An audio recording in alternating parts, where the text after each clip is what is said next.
Son razonables los recortes que aplica Europa a su política de defensa mientras se extienden las crisis en África. No estamos poniendo en peligro las misiones europeas allí. Al mismo tiempo, los Estados no quieren ceder soberanía en materia de defensa. Eso no impide que haya proyectos comunes como la construcción de aviones no tripulados y nuevos satélites. El Mando Europeo de Transporte Aéreo intenta mejorar la eficacia en el transporte aéreo militar. Mientras continúan los conflictos en África, ¿cuántos países deben caer y cuántos refugiados deben llegar a nuestras costas para que la UE actúe de manera decisiva? Hola, soy Chris Burns. Bienvenidos a The Network, un debate al rojo vivo sobre los temas del momento. En esta edición, desde el Parlamento Europeo, Arnaud Danjean, director del Subcomité de Seguridad y Defensa del Parlamento Europeo. Desde Estocolmo, Ian Anthony, coordinador de investigación del Instituto para la Paz. Y desde París, Jean-Pierre Molny, director adjunto del Instituto de Relaciones Internacionales y Estratégicas, IRIS. Una pregunta dirigida a todos ustedes, pero empezamos por usted, Arnaud. ¿Debería la UE implicarse más en la estabilización de los países africanos en crisis? ¿El despliegue francés en la República Centroafricana es suficiente? No creo que debiera ser algo sistemático. Debemos analizar cada situación. Pero de manera general yo diría que sí. Creo que Europa debería ser más activa, como estamos haciendo al cooperar con la Unión Africana, en Somalia, o como está haciendo Francia en la República Centroafricana. Sí creo que en términos generales Europa debería implicarse más militarmente. Ok, Ian, sí, pero ¿cómo? Yo creo que es una cuestión que requiere reflexión y verla desde una perspectiva global. A la UE le interesa que África sea estable y prospere. Es una parte del mundo que va a experimentar un crecimiento económico en los próximos años, así que esto representa una gran oportunidad para Europa que ahora está intentando poner en práctica una estrategia de acercamiento, cuyo componente militar es solo un aspecto, entre otros. Ok, Jean-Pierre, ¿cree que los ciudadanos europeos desean una mayor implicación?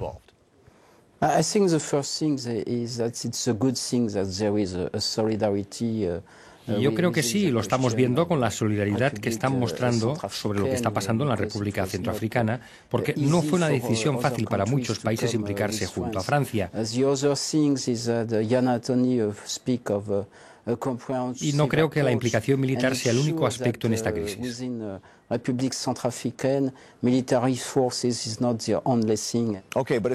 Pero si tenemos en cuenta la última cumbre europea, los líderes mostraron su desacuerdo en el tema de la defensa europea. El Reino Unido no quiere que esta sustituya a la OTAN. ¿Qué piensa usted, Arnaud? No creo que este sea el trabajo de la OTAN. El rol de la OTAN es proteger al continente europeo a través de esa relación transatlántica. Pero cuando se trata de África, la responsabilidad recae en Europa, no en la alianza. La Unión Europea debería ser más fuerte a nivel militar, pero por supuesto esto no es posible si no va acompañado de una política de cooperación y desarrollo seria. Pero la OTAN también participa de alguna manera. Ian, ¿qué dice? El presupuesto de defensa de la UE no es poco. Además, es proporcional al peso económico que Europa tiene en la escena internacional. El gasto militar gira en torno al 16%, mientras que Europa representa el 19% del PIB mundial. El problema es cómo gastamos ese dinero y en la cumbre de diciembre se puso de relieve la necesidad de actuar de manera más eficaz y coherente. Bien, Jean-Pierre, ¿cuál fue el resultado de esta cita? ¿Se ha conseguido avanzar?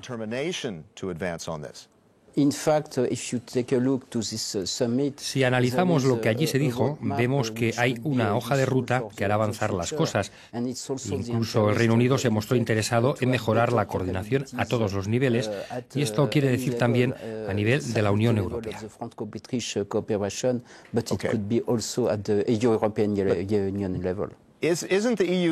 ¿No cree que existen frenos en el seno de la UE que impiden este avance en el terreno militar?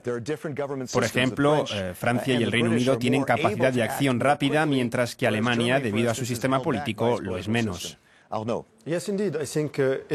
Sí, lo creo. La palabra clave sería la diversidad de nuestro sistema europeo. Cuando hablamos de la capacidad en materia de defensa a nivel europeo y a la hora de tomar decisiones, es verdad que Francia actúa con rapidez, mientras que en otros países lleva más tiempo, puesto que tienen que pasar por el Parlamento o seguir otros procedimientos que dependen de las voluntades políticas o de la capacidad a la hora de tomar decisiones. La ministra de Defensa de Alemania ha dicho que le gustaría que su país se implicara más a nivel militar en el extranjero. Ian, ¿cree que Europa está condenada a la parálisis debido a sus diferentes sistemas políticos en temas de guerra? No estoy de acuerdo cuando dice que Europa no es capaz de actuar de manera decisiva y cuando se refiere al tema de las guerras. Creo que está enfocando el tema en la dirección equivocada. Los países europeos no esperan hacer frente a amenazas militares externas. Para eso existe el pacto con la OTAN. De lo que estamos hablando es de la implicación militar europea, que no es sino uno de los instrumentos que utiliza para la estabilización de un país. No estamos hablando de hacer la guerra en el sentido tradicional del término. Tengamos en cuenta ese matiz, Jean-Pierre. ¿Y por qué no implicarse más como pacificadores? I think all the countries want to act as a peacemaker or a peacekeeper. Creo que todos los países quieren intervenir como pacificadores. La diferencia es cultural, entre países que utilizan su fuerza militar y otros que, como Alemania, deben pasar por otro proceso más lento. Pero al final se trata de lo mismo, de implicarse o no. Do we want to go or don't we want to go? ¿Y qué me dicen de la capacidad de reacción? Se ha hablado de los grupos de combate de la Unión Europea. Arnaud, parece que este asunto no avanza. Hace tiempo que estamos reclamando en el seno del Parlamento Europeo una mejor utilización de estos grupos de combate. Una vez más, este asunto depende de la voluntad de los Estados miembros, así que podemos dotarnos de buenos instrumentos para actuar, como los grupos de combate, pero si luego no se utilizan, esto es un desperdicio. Retomando su argumento de antes, Ian cree que no se trata solo de unidades de combate, sino de un mayor peso diplomático. Podemos coordinar nuestras fuerzas de maneras diferentes para alcanzar un objetivo. Lo que necesitamos es una estrategia global sobre cómo organizar nuestras capacidades militares en escenarios como los que usted ha evocado en África. Entonces llegaremos a un acuerdo sobre cómo poner en práctica todo esto y los grupos de combate son una opción, pero no la única. Jean-Pierre, ¿qué piensa? ¿Grupos de combate o diplomacia? No creo que la respuesta sea una o la otra. Podemos aplicar el método del diálogo sin renunciar a una fuerza de intervención rápida. Así que una posibilidad sería tener a disposición grupos de combate por parte de países que tienen la capacidad de reaccionar ante una crisis.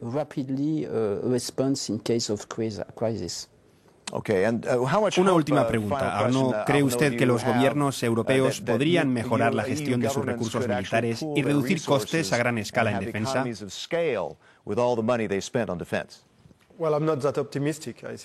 Bueno, yo no soy tan optimista. Creo que en los 2 últimos años la consigna ha sido cooperar y compartir. Pero se trata solo de palabras porque en realidad esto no se traduce en nuevas iniciativas por parte de los Estados miembros. Por ahora se trata de una nueva perspectiva en la que todo el mundo está de acuerdo, pero que a la hora de ponerla en práctica da muy pocos resultados. Así que no creo que avancemos en este sentido. Ian, termine usted. ¿Qué piensa? Creo que este mes de diciembre se avanzó con la creación de un mecanismo que haga efectiva esta coordinación. Por primera vez, los líderes han puesto en marcha un dispositivo que estará a punto en 18 meses y podremos fijarnos otros objetivos. Veremos con qué rapidez sabremos llevarlos a cabo y todo esto será el resultado de un compromiso al más alto nivel político. Esto ha sido todo por hoy. Agradecemos la presencia a nuestros invitados, Arnaud Danjean, Dr. Ian Anthony y Jean-Pierre Molny. Soy Chris Barnes. Hasta la próxima. Gracias por ver The Network.